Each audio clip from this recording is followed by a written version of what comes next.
ได้ยินเสียงหมอหนึ่งดังวึงวึงหนึ่งเขายามแลงบ่าวเด่นไกลคิดฮอดแหงแสดงถึงใจให้อายคอยบ่าวหน้าคนนี้จากคนนี้หมื่นแสนคิดน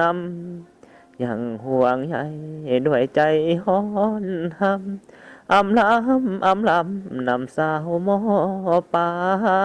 ยจากไปเรียนต่อมหาลัยอยู่ในเมืองทองอายเส้นห่วงนวลน้องสัมพันธ์เฮาสองผูกพันมันหมายหมื่นวันพันปีสิบ่มีสาวอื่นเคียงกายสี่ห้องใจไอมอบหมายให้สาวแก้มใสห่วงหาทองเสียงยังน้อห้องในหมอหนึ่งคือต่างใจอายหลายเดหมอหนึ่งห้องคือน้องเอินหาลมพัดพาเสียงดังมาบนหือน้องลาขอโทษเด้ออายบ่ได้รับสายเมสเสจน้องนั้นเบอร์โทรน้องนั้นบ่ได้ตอบควันอ่อนเล่นเฟซบุ๊กบ่ได้คือก่อน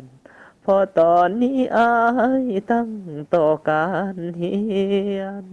อายลืมบ่ได้ดอกสัญญาใจไว้กับหมอหนึ่งยังฮักน้องเป็นหนึ่งเก็บความคิดถึงใส่ใจภาคเพียรหนุ่มมหาลัยสิฮักน้องไว้บ่มีวันพันเปลี่ยนหยอดหัวใจอยู่ในไว้เขียนไว้ในใจตั้งแต่อายจากมา